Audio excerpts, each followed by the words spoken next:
Hi everyone, Dr. Arland Hill.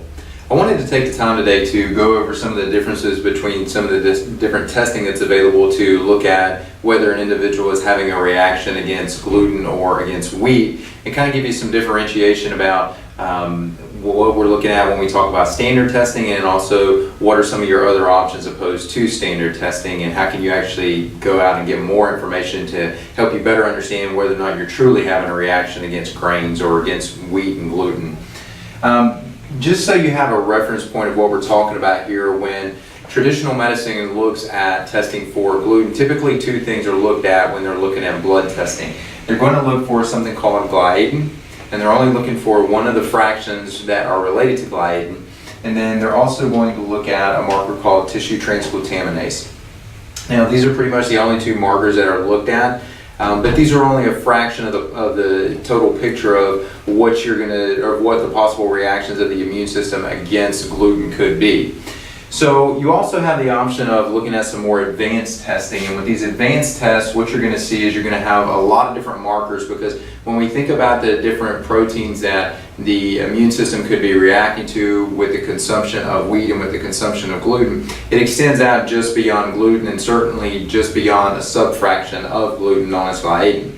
So some of the things that could be looked at here, you could be looking at just having a broad scale reaction against wheat itself.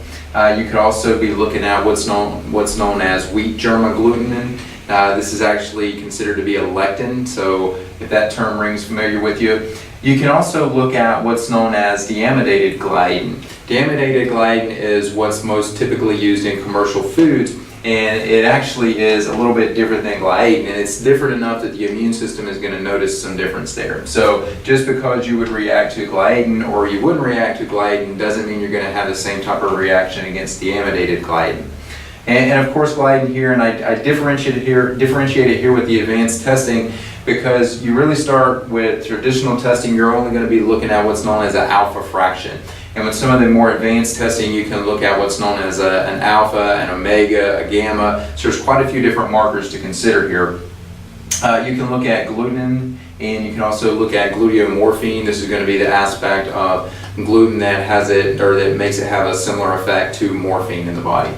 And then we talked about the tissue transglutaminase. This is only one of the possible tissue transglutaminases to look at, but there are multiple ones that could be assessed, and these are broken down just simply by numbers. But those individual numbers, they tend to have a higher predilection for which areas in the body they're going to most likely affect. So when you're thinking about trying to rule in or rule out whether or not you should be avoiding wheat and gluten in your diet, certainly this information is valuable, but if you really want a complete picture on that, you want to go a little bit further and you want to look at all these advanced markers that we've talked about here, just so you don't come up with any type of false negative sense of security there. So thanks for listening. Dr. Arland Hill.